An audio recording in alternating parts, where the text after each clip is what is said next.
Eh bien, c'est notre émission de rentrée de Explore ton centre.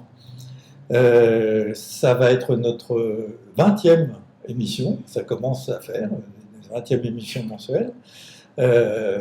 C'est une aventure qui est très très intéressante et puis très diverse, donc qui nous ouvre bien des horizons. Et c'est tout le fondement d'explorer notre centre et à la fois le centre lui-même et puis toutes ses implications dans le tissu social, dans le tissu, voire même mondial, puisque nous faisons partie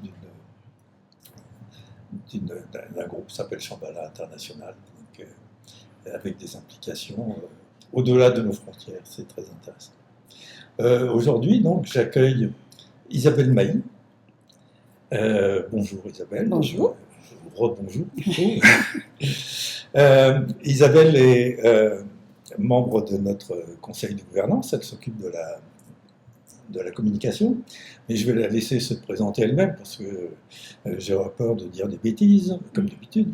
Donc voilà, en fait, je te laisse te présenter qui tu es, mais aussi comment tu es arrivé à Shambhala, comment tu es arrivé à Shambhala, Montréal, etc. Et puis, pourquoi la communication?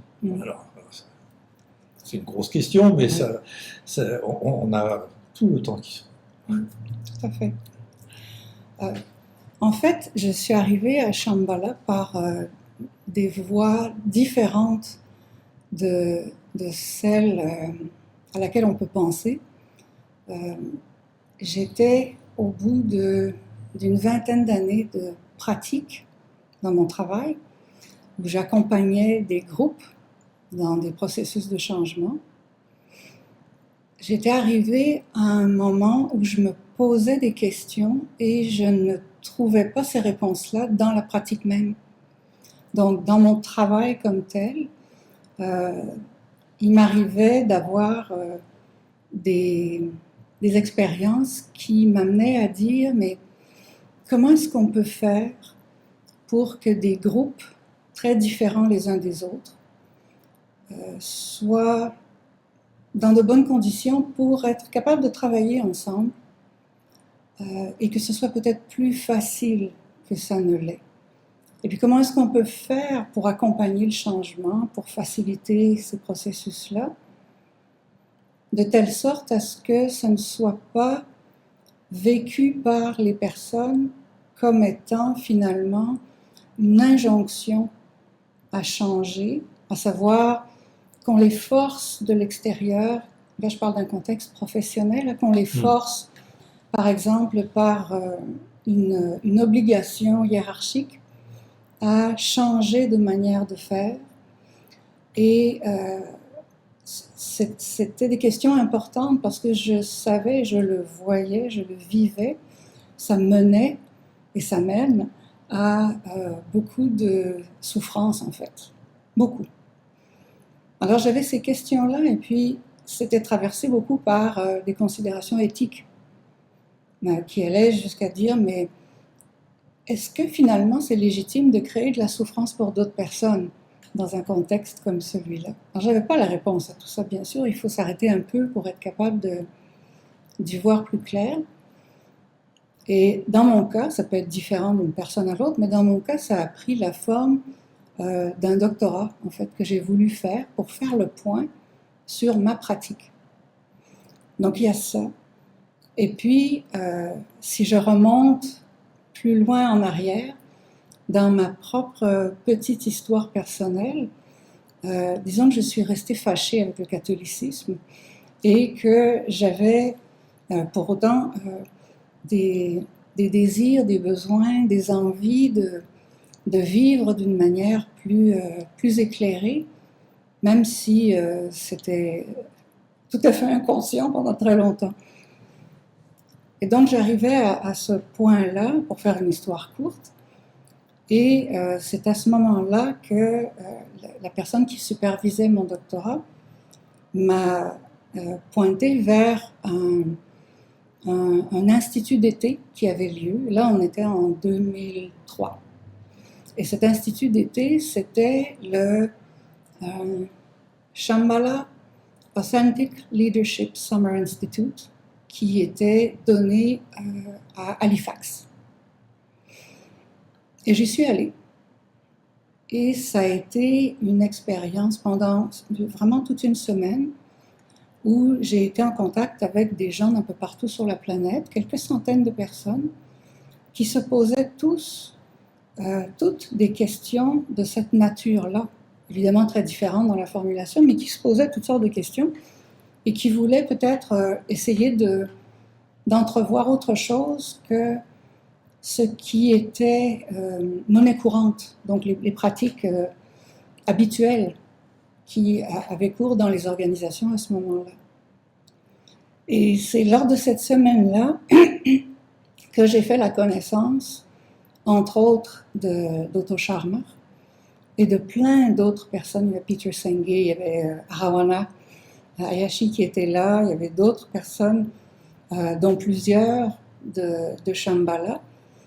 Et à ce moment-là, ça ne voulait pas dire grand-chose pour moi, mais j'ai fait des rencontres vraiment majeures, où j'ai pu entrevoir ma propre action et donc la posture que j'avais pour pouvoir entrer en action de manière tout à fait différente. Et ce qui était vraiment très, très bien, c'est que l'ensemble de ce processus, finalement, quand on parle de contenant, c'est comment on design l'ensemble du déroulement d'un événement ou d'une activité. L'ensemble de ce processus-là était ponctué par des méditations le matin et le soir. Et j'ai suivi ça et je me suis dit, mais tout cela est vraiment quelque chose qui permet de non seulement comprendre les choses différemment, mais de les sentir, donc de les vivre différemment. Et à partir de l'expérience qu'on en a, de changer la manière dont on pose les questions aussi. Ce ne sont plus nécessairement les mêmes questions qu'on pose. Donc, ça m'a énormément marqué. Et je suis revenue, ça a eu beaucoup d'impact sur la thèse que j'ai faite. J'y suis retournée l'année d'après et j'ai fait d'autres rencontres. Bref, ça a été vraiment quelque chose de fondateur pour moi, ou en tout cas de transformateur sur le plan de ma pratique personnelle et en contexte collectif et social. Alors, à ce moment-là, en terminant la thèse, ça m'est resté le fait que je devais me mettre en lien avec Shambhala. Et je prends un peu d'eau.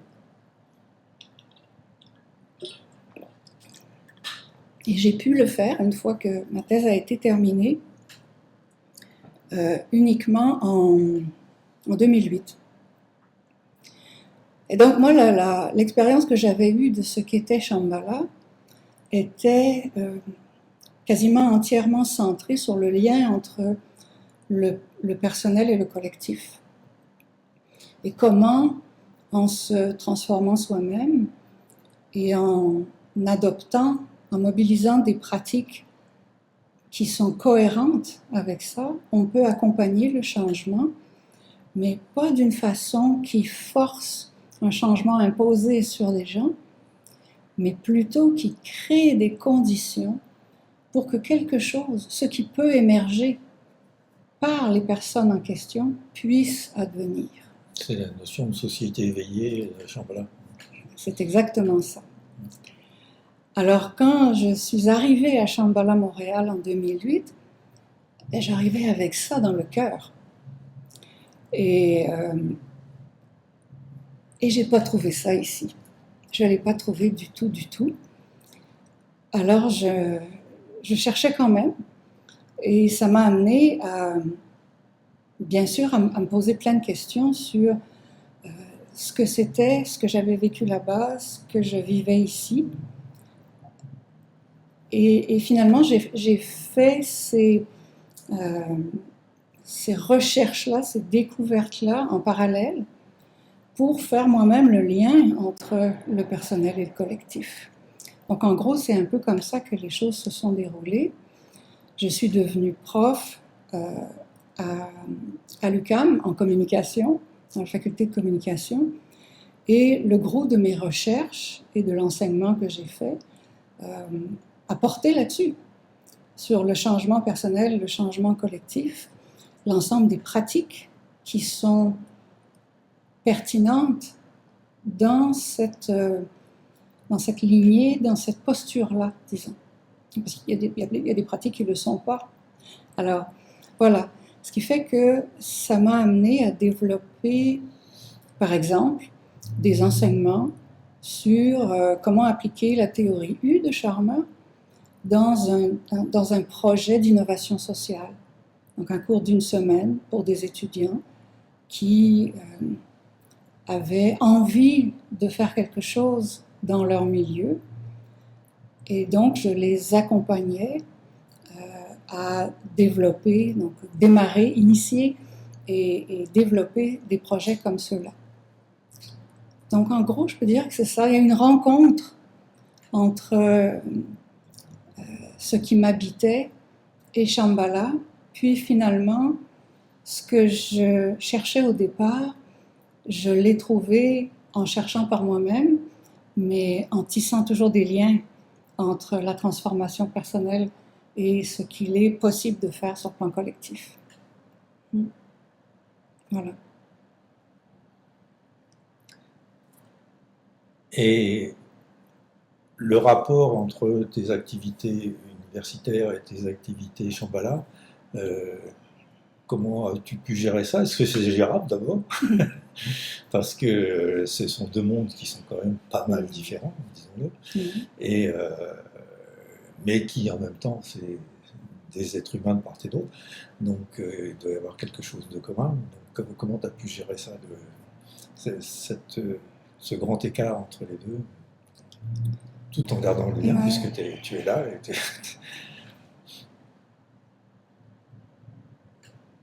Je ne sais pas s'il y a véritablement un écart. Je pense que si on s'intéresse à ce qui est demandé de nous et qu'on fait porter notre attention là-dessus, il y a tout à fait moyen de tisser les deux ensemble. C'est ce que j'essaie de faire finalement. Et par le biais de la communication, on va peut-être le prendre sous cet angle-là, par le biais de la communication, c'est très intéressant parce que bon, il faut peut-être dire quand même que ça pose plein de questions à la plupart des gens. Qu'est-ce que c'est que la communication? Alors, quand on... De quoi on parle? Oui, c'est ça, de quoi est-ce qu'on parle? Pour certains, ça va être de dire « Ah, mais ce sont des relations publiques ». Pour d'autres, ça va être des médias. Pour d'autres, ça va être encore autre chose. Et c'est extrêmement vaste. Alors, moi, j'avais la chance d'être dans une faculté de communication, donc on embrassait très large. Et mon champ d'intérêt et de recherche et de pratique a été véritablement celui du changement. Comment est-ce qu'on accompagne le changement? Et pour être capable de faire ça, ben, il faut déjà se poser la question par rapport à soi. Qu'est-ce que c'est que le changement? Donc, dans la position que j'avais, je regardais le changement du point de vue de son émergence. Okay? Alors je me suis dit, mais qu'est-ce que c'est que l'émergence? Qu'est-ce que c'est que la présence? Qu'est-ce que c'est que l'accompagnement? Quels sont les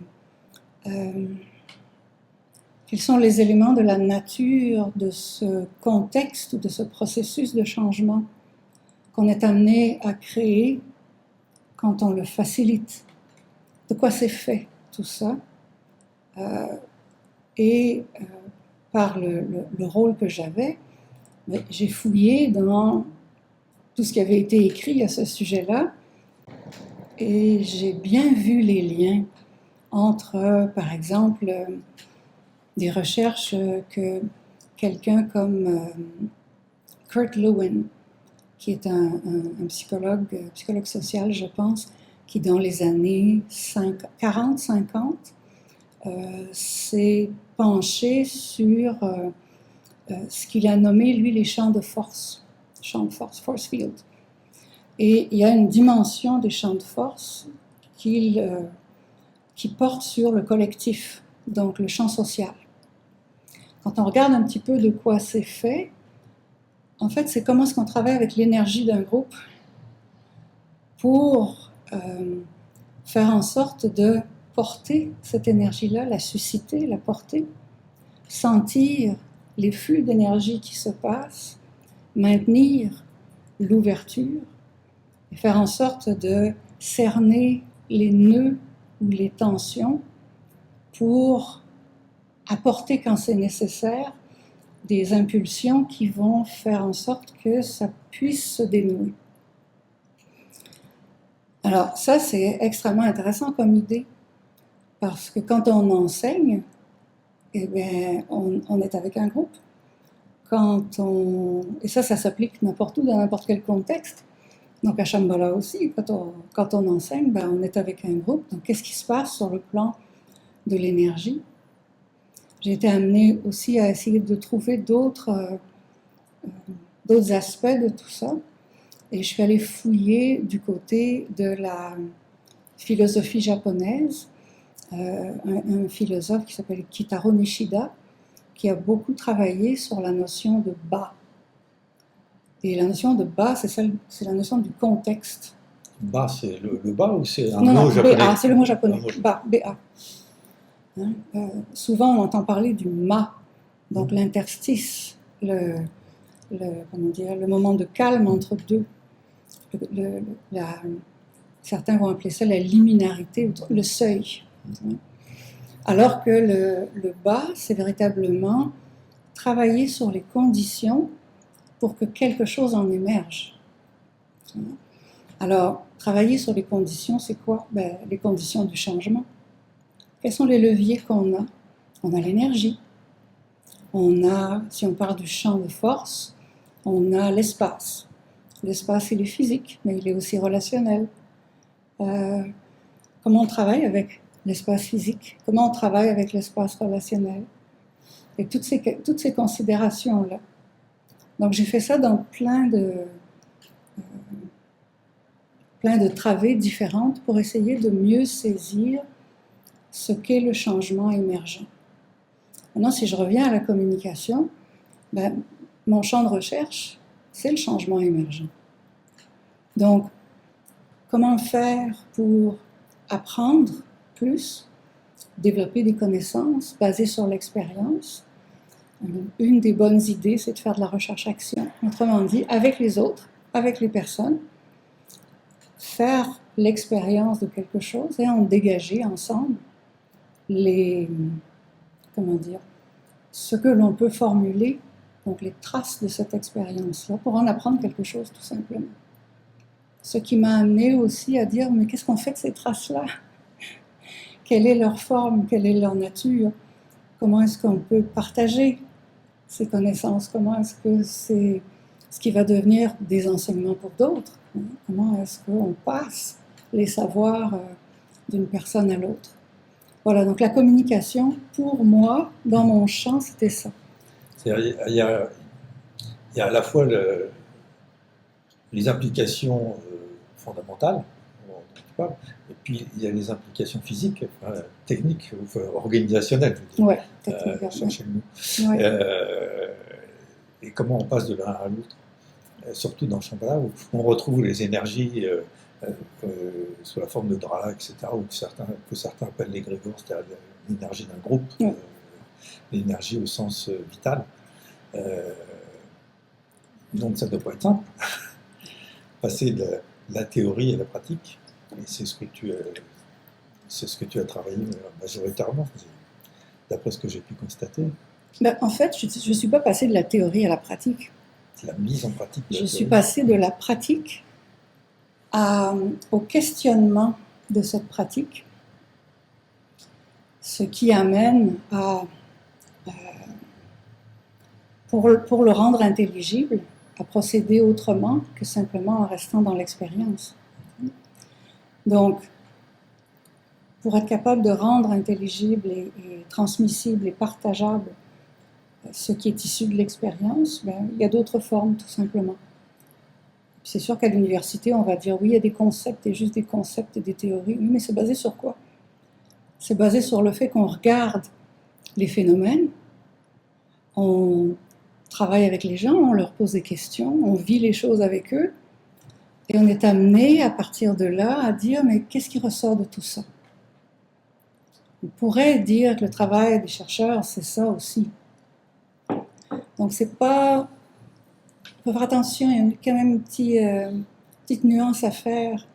Il n'y a pas d'un côté les théoriciens qui savent rien de la pratique, et de l'autre les praticiens voilà, qui ne s'intéressent pas à la théorie, je sais pas quoi. On a besoin des deux, l'un nourrit l'autre. C'était ma question. Tu vois? Alors c'est sûr qu'il y a des gens qui vont rester collés au plafond, parce que c'est ça qui les intéresse. Mais il y a beaucoup de chercheurs qui travaillent comme ça, en circularité, avec les gens et qui sont issus. Un chercheur, ce n'est pas nécessairement quelqu'un qui est complètement déconnecté, en fait. Il faut faire attention aussi un petit peu à ça. Parce qu'on projette, hein, on a les compréhensions qu'on a, ou les a priori et tout, là, il faut faire attention. Le syndrome professeur Tournesol. Oui, ou celui de la tour d'ivoire, où il y a plein d'images comme ça, mais non, je pense que c'est un rapport à la connaissance qui est exprimé là-dedans.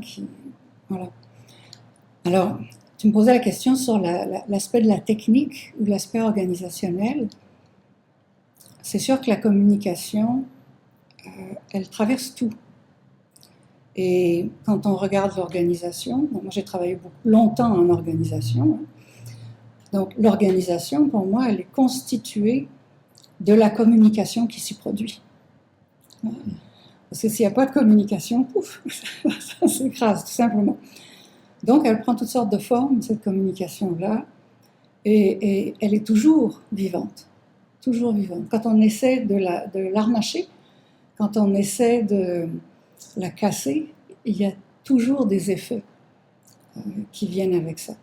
Maintenant, ça ne résout pas les questionnements qu'on a. Qu'est-ce qu'on devrait faire et comment est-ce qu'on devrait le faire pour être bien compris, pour pouvoir être visible dans notre monde aujourd'hui qui est, comment dire, on croule sous les énoncés, les messages, les images et tout ça.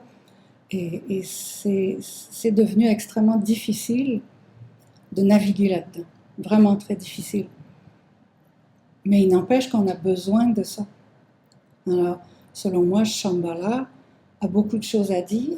Peut-être qu'on est arrivé à un moment où il faut essayer de voir un peu si la façon dont on exprime ce qu'on veut faire, ce qu'on dit, ce qu'on fait, etc., doit peut-être changer un peu pour s'adapter au monde dans lequel on est, c'est-à-dire pour entrer en résonance avec ce monde-là, parce qu'on est entouré maintenant, là je parlais un peu du contexte tel que je pense qu'on peut le voir quand on tient compte des médias et tout ça, on est dans un monde où il y a une surenchère de messages et une immense fragilisation de ce qu'est la connaissance, certains diraient la vérité.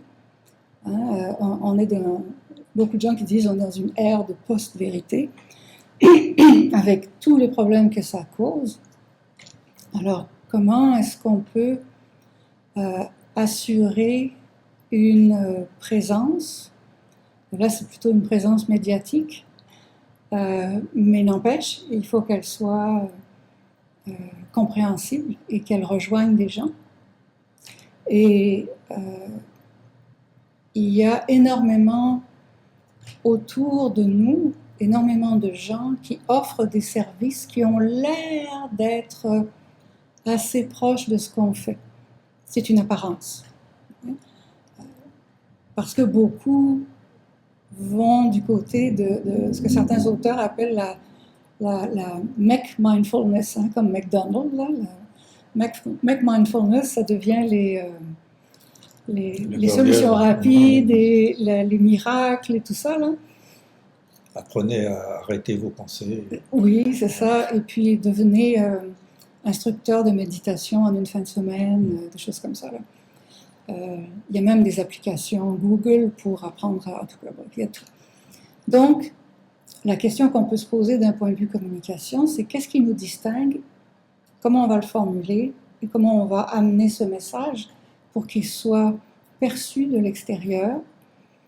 Et si on fait une différence entre l'interne et l'externe, c'est pas nécessairement encore pertinent, mais si on continue à faire cette différence-là, il faut aussi, pour être capable de formuler ce message, se tourner vers les gens qui sont là et entendre, écouter et entendre la façon dont c'est formulé maintenant. Mais il faut aussi écouter l'extérieur, quels sont les besoins formulés par exemple, les plus jeunes générations. Parce que, ultimement, ce sont ces personnes-là qu'on aimerait rejoindre.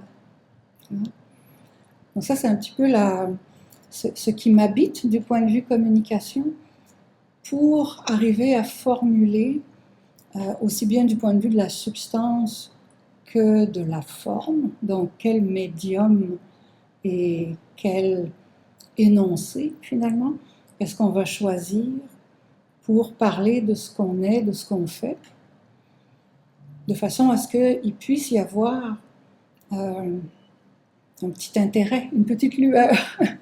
Voilà. Mais je suis très humble dans tout ça parce que c'est vraiment... des gros challenges. Oui, c'est beaucoup de choses à faire. Et donc, par rapport à notre centre, puisqu'on explore notre centre, quels sont les principaux challenges auxquels tu es confronté au jour d'aujourd'hui et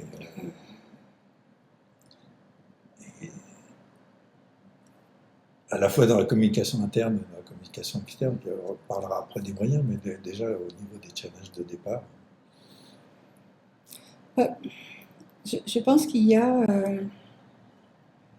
toutes sortes d'éléments sur lesquels il faut agir en même temps pour que ça puisse bouger un peu. Charmer, d'ailleurs, avait écrit un texte à ce sujet-là c'est quelque chose comme les 7 points d'acupuncture du changement. Oui, il faut appuyer là-dessus. Là. Voilà. Tout en même temps pour qu'il puisse y avoir un impact. Donc c'est un petit peu à ça que je me frotte. Et là, ça devient quelque chose de technique. C'est un dispositif technique, en fait.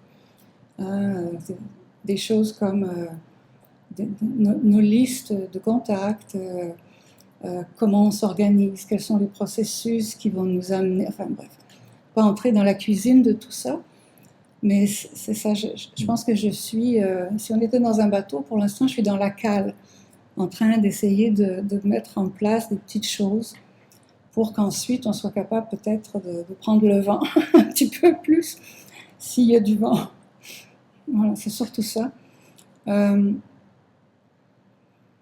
Tu mentionnais le local versus le global, en fait. Donc moi je me tourne vers Shambhala global en me disant, mais comment est-ce qu'on peut travailler ensemble pour que, du point de vue communication,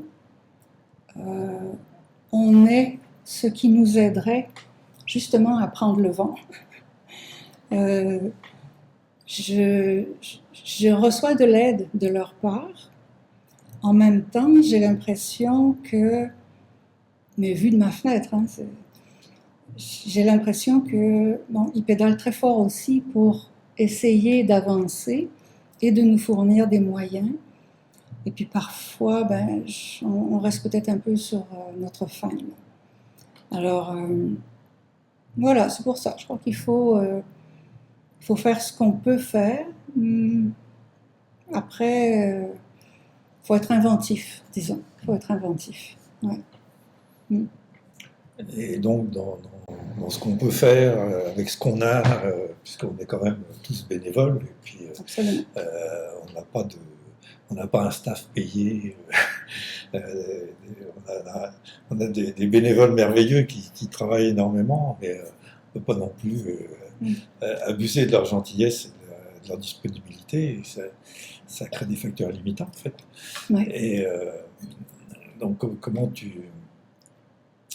tu vois la situation actuelle, et puis quel message tu aurais envie d'envoyer à ce niveau-là, à la fois à notre Sangha, c'est-à-dire à notre communauté, et puis en même temps, peut-être à des gens extérieurs qui seraient prêts, qui ne sont pas des pratiquants ou des pratiquantes, et puis qui auraient envie simplement d'aider. Ben, si je suis très concrète et pragmatique du point de vue des besoins en communication, c'est sûr que je suis, comme on dit, au four et au moulin. Donc, j'aurais besoin d'aide pour la réalisation de Reels, de Shorts, pour Instagram et Facebook. On aurait besoin d'aide pour l'ensemble des petites choses qu'il faut faire de façon à ce que l'ensemble du processus puisse fonctionner. J'aurais besoin de connaître un peu mieux les compétences des membres de la Sangha pour qu'on soit capable de faire appel à des personnes qui éventuellement aimeraient nous aider, mais n'ont pas d'idée, aucune idée de ce qu'ils pourraient faire. Et il y a beaucoup de choses qu'on peut créer ensemble, mais une des difficultés quand il n'y a pas suffisamment de bénévoles, tout le monde le sait, c'est que ceux qui font du bénévolat s'épuisent. C'est pas qu'ici, c'est dans toutes les organisations qui fonctionnent. Voilà, c'est ça. C'est inhérent à la fonction de bénévole. Absolument, absolument, c'est ça. Et l'autre difficulté qu'on a, c'est que nos vies sont pleines. Et donc, accorder du temps, parfois, n'est pas simple. Donc, je suis tout à fait consciente de ça. Donc, on chemine comme on peut le faire.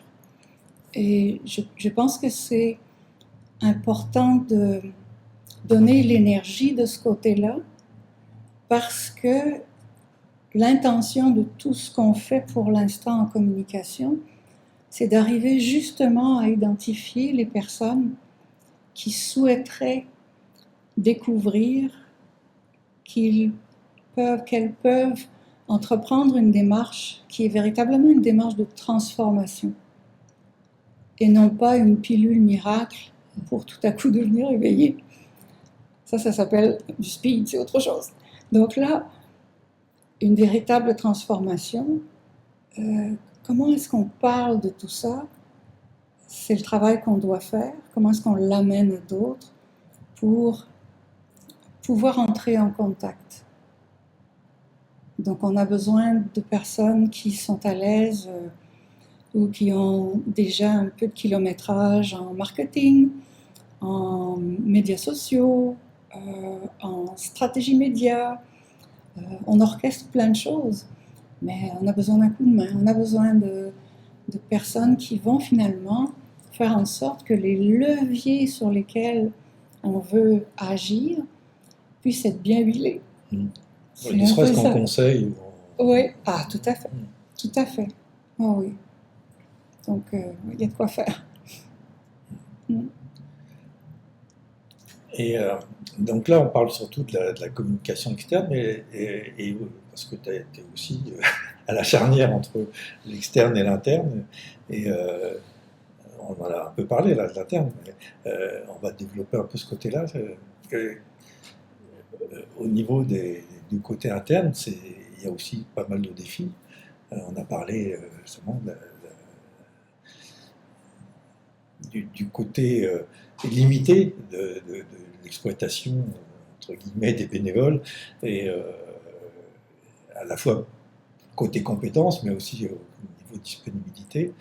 Mais en même temps, il y a aussi toutes les voies de communication interne qui sont manifestement un peu limitées et déficientes. Et comment on pourrait mieux fonctionner, à la fois au niveau de la prise de décision, je parle du conseil là, du fonctionnement, mais aussi de l'organisation générale de la communauté, qui fonctionne très bien, mais qui pourrait mieux fonctionner, parce que ça fonctionne là sur l'immense générosité, puis l'ouverture des personnes, etc., mais pas tellement sur quelque chose de plus organisé qui pourrait encore développer et faire s'épanouir cette communication qui existe déjà. Je pense que l'intention doit toujours être très claire.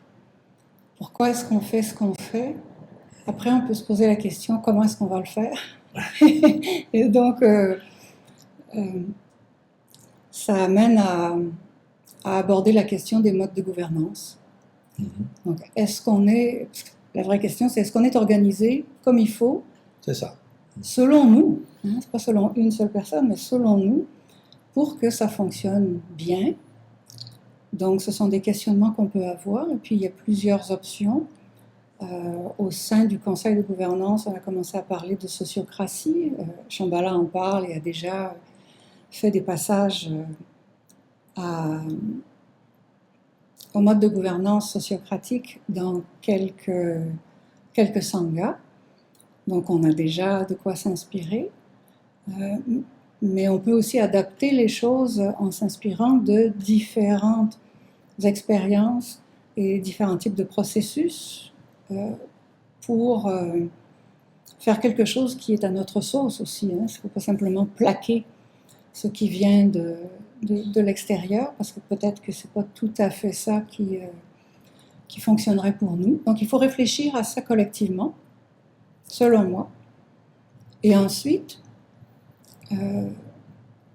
découle d'une réflexion comme celle-là des intentions qui vont nous amener à faire les adaptations, les transitions requises, comme par exemple, aujourd'hui, et là je vais revenir à ce qui est le propos associé à la communication, mais est-ce qu'aujourd'hui, il est simple de faire le lien entre des personnes qui arrivent à Shambhala, qui ne sont jamais venues, et le fait qu'on soit capable d'entrer en contact avec elles plus tard pour les tenir informées de tout ce qu'on fait? Ça a l'air simple et certaines personnes vont dire ben oui, c'est facile. C'est peut-être pas si simple que ça si on regarde toute la boucle. Et peut-être qu'on peut questionner cette boucle. Peut-être qu'on peut faire les choses autrement. Donc là, je parle de processus de travail, tout simplement, qu'on peut à ce moment-là vouloir adapter autrement. Donc, à l'interne, c'est une question de réflexion collective qui peut être menée, qui peut être faite en fonction toujours de l'intention. Il faut garder le cap sur là où on veut aller pour que les changements qu'on fait éventuellement soient les plus positifs pour aller dans ce sens-là, je veux dire. Donc, il ne faut pas hésiter à dire, ben là, aujourd'hui, on fait les choses comme ça, donc ça va toujours rester comme ça. Pourquoi? C'est ce genre de questions-là. Et puis souvent, ces questions-là, parfois, elles ébranlent. Donc, on est en plein dans du changement organisationnel là, quand on est dans des situations comme celle-là. Voilà. Mais le fait d'avoir une réflexion collective là-dessus fait une grande différence, parce que ce n'est pas un changement qui est imposé, c'est un changement qui est conçu collectivement pour le collectif. Et cette réflexion partant de la base, en fait, bon, il y a tout un tas de méthodes, etc., on ne va pas rentrer là-dedans, mais on est dans un centre Shambhala d'inspiration bouddhiste. Est-ce qu'il y a des moyens de faire ça qui sont plus en harmonie avec le type de démarche qui a lieu ici, qui est enseigné ici, qui est pratiqué ici, sans rentrer dans de la cuisine, je veux dire, mais dans les principes, surtout dans les types d'organisation qui permettent ça. Par rapport à ce qu'on fait maintenant, est-ce qu'il y a des choses qui sont contre-productives versus des choses qui seraient plus à développer qu'on connaît mais qu'on ne développe pas en fait? Je vais revenir aux pratiques dont je parlais plus tôt, que j'ai évoquées. Une pratique d'accompagnement du changement qui permette l'émergence. Oui, c'est ça. En fait, pour faire les choses très simplement, on pourrait dire qu'il y a des pratiques. Donc là, quand je dis pratique, ça veut dire des approches, des démarches qui, de par ce qu'elles sont, permettent un accompagnement qui mène à l'émergence. Okay? Donc il y a des pratiques qui sont appréciatives, on les nomme comme ça, des pratiques appréciatives, et il y en a d'autres qui ne le sont pas. Autrement dit, qui sont très pertinentes, mais pour faire autre chose, pour l'accompagnement d'un changement qui n'est pas nécessairement émergent. Autrement dit, ce sont des pratiques qui ressemblent plus à une recette de cuisine où si tu ne la suis pas complètement, ben ton gâteau il va s'effondrer. Le fameux soufflé. C'est ça, le fameux soufflé. Mais tu ne peux pas questionner l'existence de cet objectif qui est d'avoir un soufflé. C'est ça. Et le soufflé, on sait que c'est là qu'on va et ça ne peut pas être autre chose. Alors que dans une démarche émergente, il n'y a pas de soufflé. On ne connaît pas l'objectif, il n'est pas prédéterminé par des personnes externes. C'est le groupe qui réfléchit et qui va finalement cheminer vers ce vers quoi elle veut aller. Donc, la cible ou la vision ou l'objet vers lequel elle veut aller va émerger parce que ce sera ce que le groupe souhaite. Donc c'est profondément démocratique. Voilà. Donc ça, ce sont des pratiques d'accompagnement du changement qui sont émergentes. Et on peut les relier directement, parce que je pense que ça va parler un peu à tout le monde, à des approches de changement telles que la théorie U de Charmer. D'ailleurs, ce n'est pas la seule théorie de changement émergent. J'avais fait on a publié là-dessus. On a vu plus de 65 types de théories comme ça, autrement dit, de démarches de changement émergent. Il y en a beaucoup, beaucoup, beaucoup. Nous, on connaît, je dis nous, principalement dans Shambhala, la théorie U, mais il y en a plein d'autres. Et comment ça s'articule, comment c'est compatible, ce type d'approche, tu as appelé démocratique, reposant sur la communauté, par rapport à des enseignements qui sont millénaires et qui reposent sur des enseignements de départ du Bouddha lui-même, qui étaient quand même très ouverts, il faut le reconnaître, mais qui après a été décliné par des lignées, etc., et des commentaires et des pratiques qui ont été mises en place et qui sont plus contraignantes, mais qui ont un but qui est à la fois l'éveil personnel et l'éveil du groupe. Est-ce que c'est compatible avec la démocratie, ça? Il me semble que oui. Non, c'est une question, oui. Ouverte. Hein. Tout à fait. Ne serait-ce que parce qu'on pratique déjà le cercle de parole, le cercle de dialogue, la méditation sociale et tout ça. Ce sont des pratiques qui sont complètement, je dirais, horizontales. Mm-hmm. Hein, et c'est de ça qu'il s'agit quand on accompagne le changement. Les formes vont être différentes, donc les étapes, les démarches sont évidemment différentes que simplement faire un cercle. De la même manière que dans les programmes, on est amené à faire des dyades, hein, des conversations en petits groupes. C'est très bien, ça va dans le même sens. C'est participatif. Mais il n'y a pas que ces formes-là. Il y en a d'autres qui s'appliquent à des petits, des moyens, des grands groupes et qui restent dans cette lignée appréciative. Ce qui fait que je pense qu'il y a tout à fait la possibilité d'ouvrir, d'enrichir ce qui est déjà en train de se faire. Donc je ne vois pas du tout de choc du point de vue de la posture, ni du point de vue de la façon de travailler, ni du point de vue de la pédagogie qui est à la source de tout ça aussi. C'est une pédagogie du changement. En fait. C'est ça. Ça questionne aussi, ma question, ça questionnait aussi le rapport entre les enseignants et les enseignés, sachant que ça pose quand même certaines hiérarchies en même temps, qui est à combiner avec le côté cercle.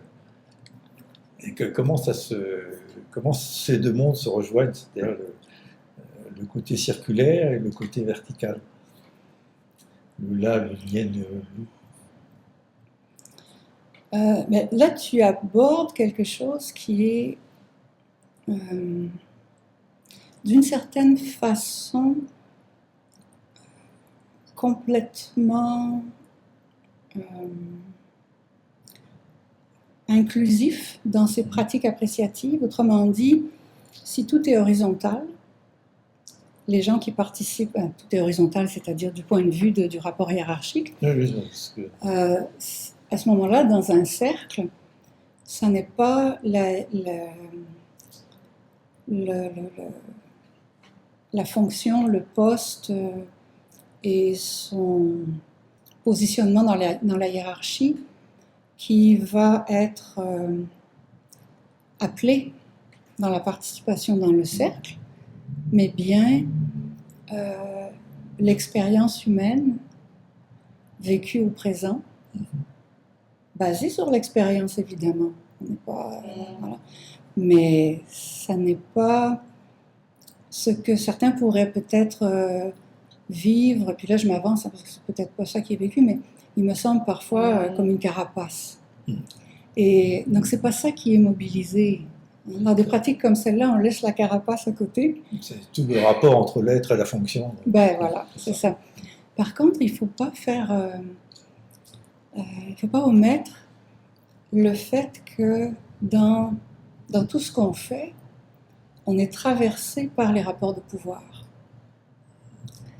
Et on aura beau dire, non, il ne faut pas parler de ça, c'est là. C'est là. Et c'est intrinsèque à notre rapport au monde. Donc, questionner ça à même la pratique, c'est intéressant. Non pas en se disant, mais voilà, tu as un pouvoir plus grand que le mien, c'est pas ça. Mais plutôt, comment ce pouvoir s'incarne-t-il et est-ce que c'est pertinent, utile? Est-ce que ça contribue à tout ce qu'on fait, dans la manière dont il est exercé, ce pouvoir-là, au devenir collectif? Est-ce qu'il y a d'autres façons d'exprimer ça? Ça ne veut pas dire nier le pouvoir formel, mais ça veut peut-être dire l'exercer, le vivre, parfois différemment. Et je ne pense pas du tout qu'il y ait une opposition. Ce n'est pas une mise en opposition du tout. C'est vraiment, selon moi, en tout cas, beaucoup plus un continuum. Et le travail d'intériorité traverse ça aussi. Ouais. Mais c'est intéressant cette notion de cercle parce que on en revient finalement à deux de nos titres qui, au niveau de nos publications. L'un s'appelle « Trouve ton centre ». Donc, où est le centre du cercle? D'après Shogam Trungpa, le centre est partout et la périphérie nulle part. Donc, c'est intéressant de voir cette notion de remise en question permanente, en fait. Et puis cette émission qui s'appelle « Explore ton centre ». Et nous voici revenus au départ de trouver quelque chose qui est à la fois qui existe, parce qu'il y a toujours un centre, un cercle, et en même temps qui qui est totalement mobile, qui est totalement à la fois existant et non existant, parce que le cercle lui-même varie continuellement. Donc, c'est très intéressant. Ben, écoute, merci. Est-ce que tu aurais envie de faire une... Je ne dis pas une conclusion, parce que les conclusions, il y aurait l'idée de fermer quelque chose. On vient de dire que ça ne pouvait pas être fermé. Donc, on veut dire quelque chose qui soit un souhait, soit une synthèse, soit, ou les deux, l'un n'empêche pas l'autre. Ou un message.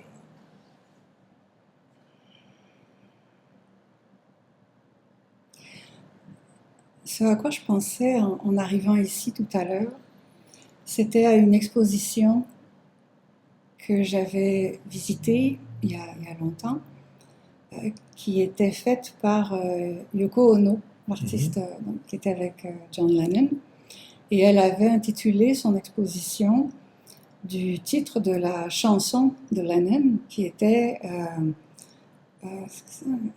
War is over. Donc la guerre est finie. Et elle avait ajouté un sous-titre, si vous voulez, si vous le voulez. Et je me disais, mais ce regard qu'elle a posé, pour moi, était une sorte d'analogie, peut-être de métaphore, parce que l'exposition portait vraiment beaucoup là-dessus, de métaphore de la société éveillée. Parce que je ne pense pas qu'il faille la chercher ailleurs. Et je la vois pas extérieure à soi, à nous. Elle est là, si on veut. Merci, c'est une belle conclusion. Bien, merci à toutes et tous. Donc, merci à Isabelle Mailly. Merci à toi. Merci à Léon qui s'est caché là derrière à la technique et sans qui rien ne pourrait advenir. Et puis merci à vous toutes et vous tous qui nous permettent, de la Sangha et de nos amis, qui nous permettaient de faire ce que nous faisons et puis d'être ensemble une merveilleuse communauté, ce dont je vous remercie. On se revoit dans un mois. À bientôt. Merci.